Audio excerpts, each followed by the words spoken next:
All right, music fans, welcome back. It is Harmless Me here talking about real music in real time for real people just like you and just like me. A couple of shout outs. Want to say hi to my buddy Darren from the Sleeve Saturday YouTube channel, who is a great guy and he's been doing a few things behind the scenes for me. Thanks a lot, Darren, for your support and your work and just generally being a good guy and having a really cool YouTube channel. Sleeve Saturday. You should definitely check it out. And also my new friend Mike over at Keep Rock Alive, KRA, doing the Lord's work, trying to get some new music out there, at least discovered, so people will stop listening to their boring catalog. I've got to give Mike a plug for his channel. It's called Keep Rock Alive. He's also over on Twitter, from what I understand. So the Rock and Roll Hall of Fame. Oh, it's the gift that keeps on giving. Every single year, the nominations are out. Let me read the list of nominations here. All right. So you got Carole King, Mary J. Blige, Tina Turner, Jay-Z, LL Cool J, Shaka Khan, Dionne Warwick, Nigerian star Fela Kuti. Don't know who that is, sorry. Kate Bush, Devo, Todd Rundgren, the Foo Fighters, the Go-Go's, Iron Maiden, the New York Dolls, and Rage Against the Machine. All right. So I'm going to give you my take on this because that's what I do. And I'm sure people are just on the edge of their seat and they want to know what I think about this. First of all, we know about the Hall of Fame. The Hall of Fame is more agenda driven than they are merit driven. Okay. There are times when the streams cross, okay, and they get, the best of all worlds. And there are a few nominees here that I'm going to say are plausible. Is this the best list of nominees, though, based on those who haven't gotten the nomination yet to the Rock and Roll Hall of Fame? You've got a bunch of American bands out there like Blue Oyster Cult, Kansas, Styx, REO Speedwagon, Foreigner. It's a crazy list. All right. And those are all mainstream things, and people in this business apparently want to try to steer away from those things as quickly as they possibly can. And this list truly reflects that. Now, let me go through the list in one by one, and I'll tell you what I think and who should be in, who shouldn't be in, and why. Some of my logic is just going to be probably common sense, but there'll be logic that maybe doesn't make sense to you, or maybe it will make sense. Anyway, let's start with Carole King. Yes, Carole King should be inducted into the Rock and Roll Hall of Fame. It's odd that Stevie Nicks got into the Hall of Fame before Carole King. I think if you asked Stevie Nicks if Carole King should be in before she got in, I think she might agree with that. There are some other ladies out there. See, they're trying to get ladies inducted, which is fine. Just give me the receipts. Give me the strength as to why these women should be in. The first three on the list here are women. All right. And there's more. There's a few more after that. So Carole King, yes. Mary J. Blige, no. Don't think so. I'm not saying, look, if it's an age thing, because I'm a little bit older. Mary J. Blige was getting radio airplay when I was a disc jockey back at the beginning of the 90s. And I liked her stuff, the R&B grooves and so forth. I liked it. Her work since has gone in a slightly different direction. She is a great vocalist, no doubt. But even based on this list, her competition should be getting in before she gets in. At the very least, you could make an argument right now that in general, I don't know if she deserves to be in the Hall of Fame. Tina Turner, 100%. In fact, I would put Tina Turner at the top of this list. Her career spans a much longer period of time. She started out with Ike, obviously, and she paved the way for so many people. She is an amazing singer, a blockbuster performer, and just an amazing story. Yes, Tina Turner, absolutely. In fact, on this list, she would be first for me to get in. Next is Jay-Z. I don't get it. I don't understand it. I'm not going to get too into it as to why Jay-Z should get in, but I'm not there with Jay-Z. Sorry. Again, we call this the Rock and Roll Hall of Fame. I've argued that maybe you need a rap and hip hop Hall of Fame. I don't think the two are the same thing. And the fact that each year, people who see this, they have to kind of try to, I don't know, do some verbal or mental gymnastics to try to say, yes, this is why Jay-Z should get in. Next is LL Cool J. First of all, he's very entertaining. I like him. He's on television these days. I know he's on some CIS, NCIS type show. Forget which one, but I remember seeing a preview for an episode. I remember Around the Way Girl. I was a DJ. I played it. No, I don't see why LL Cool J should be in the Rock and Roll Hall of Fame. Very decent, great entertainer. Shaka Khan. Now, Shaka Khan is by herself. She is not with Rufus here. She was nominated with Rufus a couple of years ago, and I don't think they got in. I'm pretty sure they didn't get in. But maybe they did. I can't remember. The fact that she's here alone and not with Rufus, do I think she should be in alone? I don't know. I just, it's almost like I have to look at what's plausible here rather than what's really exciting and enthusiastic. Is it plausible that Shaka Khan gets into the Hall of Fame? Sure. But to me, if you're just trying to get more ladies in, just because, I don't know. I don't know if that's a rationale. She's really talented. She's got a really great voice. She had some great producers doing behind the scenes stuff for her. I don't know. I would say no. But let's move on. Dionne Warwick. When I think of Dionne Warwick, I think of very soft music for the most part. She's a crooner. I go back to like, Do You Know the Way to San Jose, like the 1960s. She has sung some amazing tracks. Then Came You, her performance with the Spinners might get her into the Rock and Roll Hall of Fame based on that. It's primarily R&B and soft rock, and it's kind of strange that the Hall of Fame would nominate such a classy singer.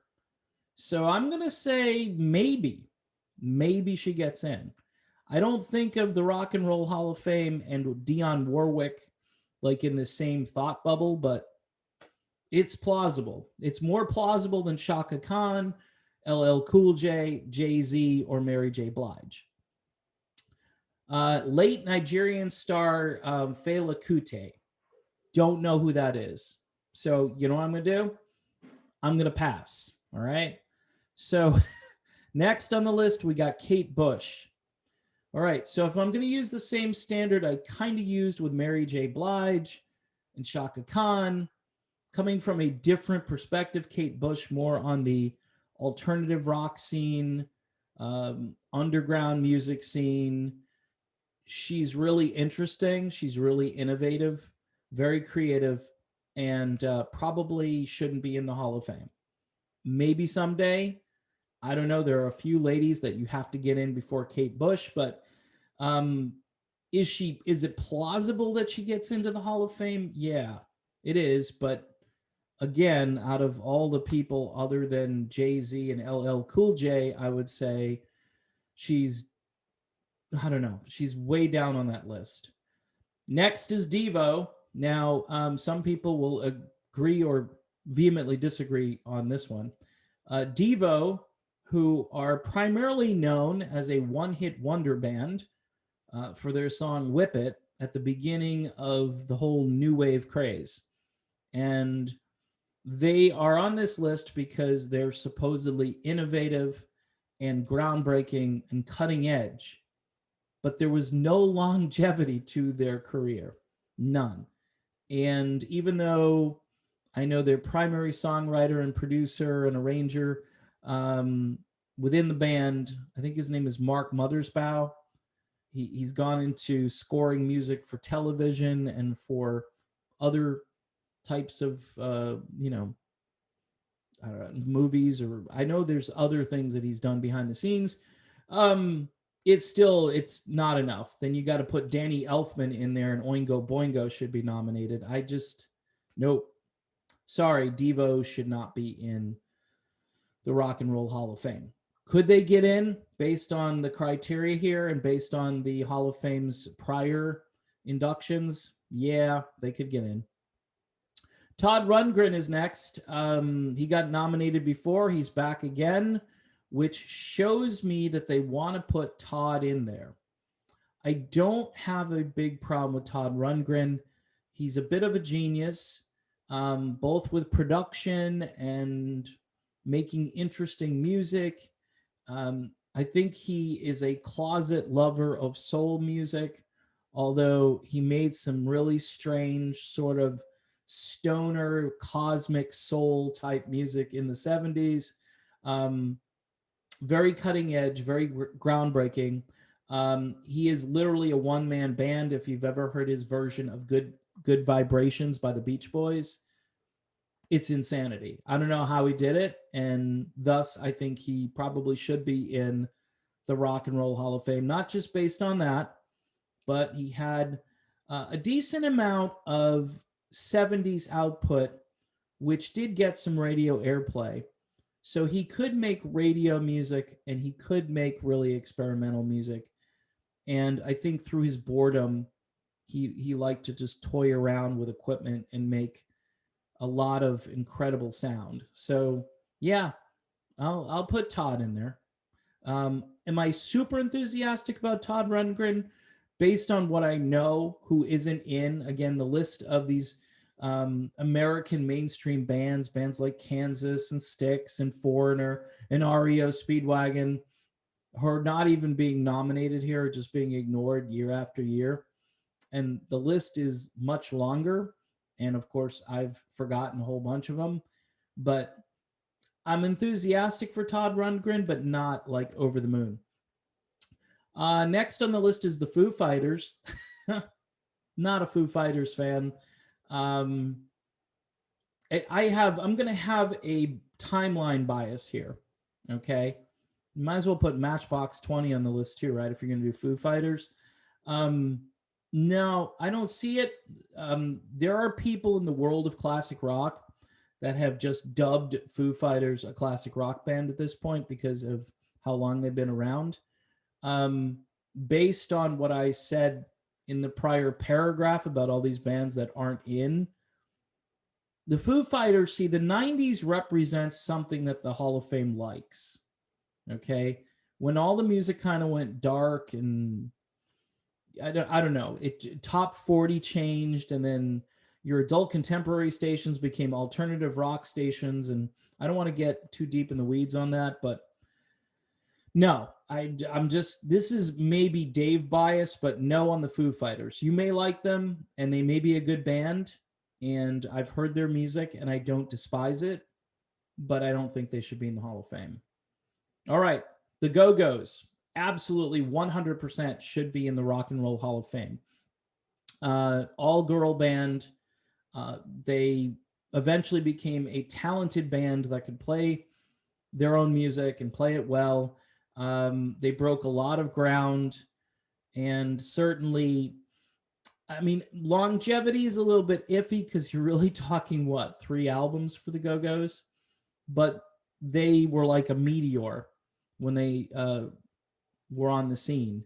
And I'd rather see the Go-Go's get in than say, I don't know, some of the aforementioned bands. Like, why should the Foo Fighters get in before the Go-Go's if you're going to use that rationale? I don't know. But the Go-Go's, I would give the green light. They're probably right behind Tina Turner on my list here.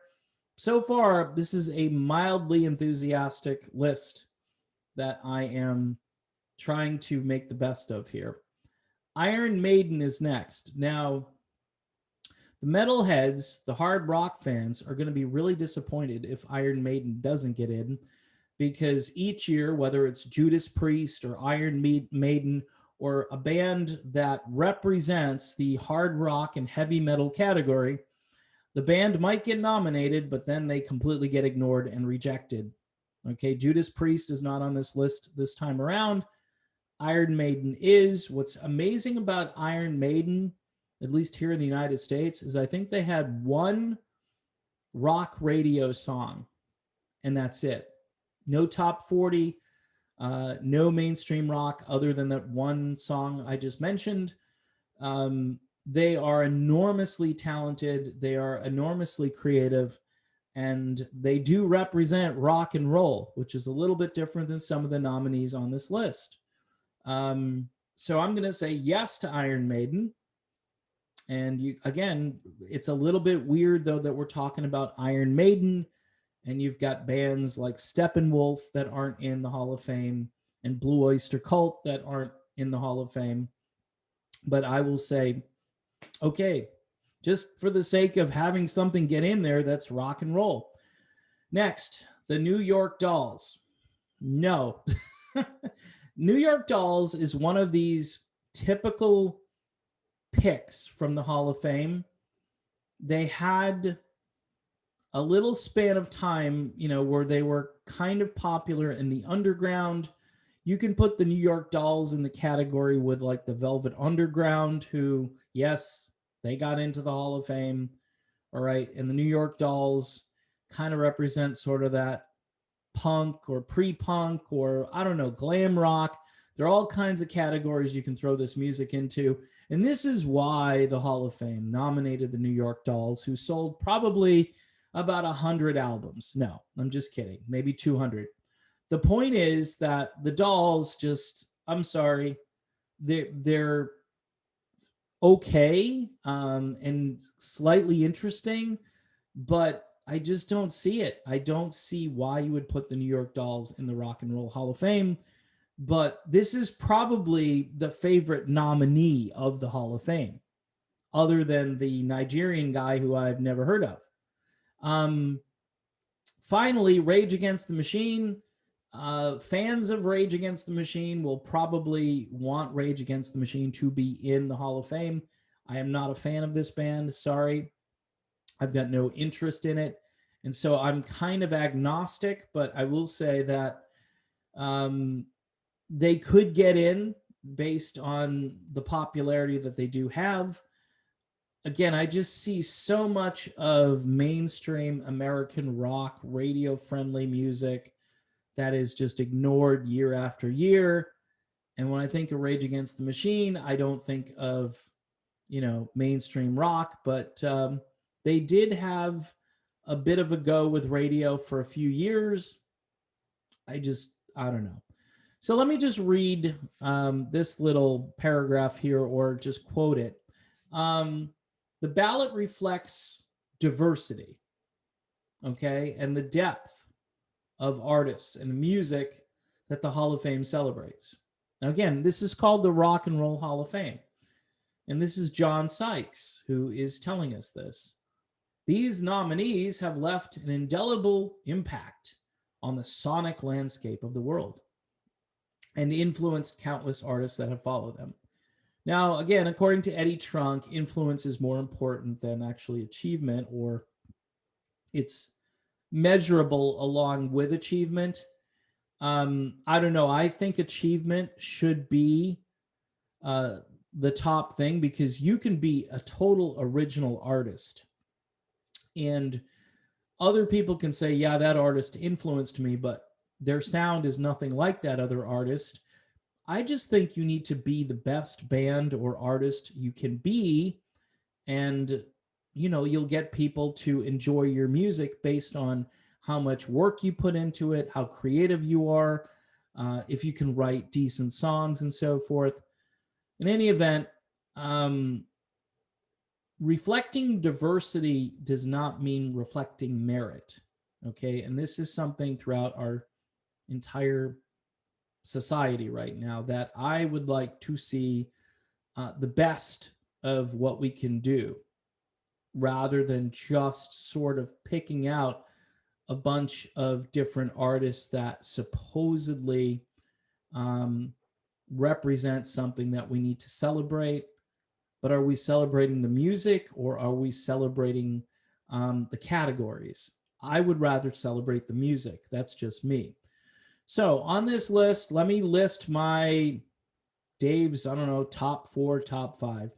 So Tina Turner would be at number 1 on this list. Carole King would be at number 2.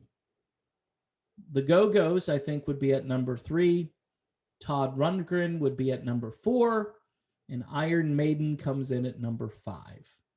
So those are my picks. And you may have different picks or different reasons as to why you would pick the artists that you would pick. But quite honestly, it's almost like I'm trying to find the best of this. Like, okay, what can I tolerate to get into the Hall of Fame? And there are some pretty good ones here, like I said, but for the most part, there are just every year, there are so many glaring omissions. The fact that Pat Benatar is not in the Hall of Fame. She did get nominated one year and she didn't get in. And, Stevie Nicks got in and now Carole King's nominated. Dionne Warwick is nominated. It's just no Carly Simon. If you're going to go the adult contemporary road, James Taylor, her ex-husband, he's in there, right? So you want to kind of, level the playing field because this is what this seems to be about. Well, you should put Carly in there. Carly had quite a career. She had a comeback in the late 80s on top of it. And I think she won like an Emmy she won an Oscar or something for a song she did. She's a pretty talented lady and she's not nominated and it's pathetic. It just is pathetic. And for the most part, the nominations each year are kind of pathetic, but I put up with them and occasionally I talk about them. And this is my video doing just that. So again, thanks for watching. And if you have any comments, you can hit me up over on Patreon. Remember to tell your friends about the channel. Keep subscribing. Patreon's only $1 a month. We got a lot of great people over there. And thanks again. I'll see you soon.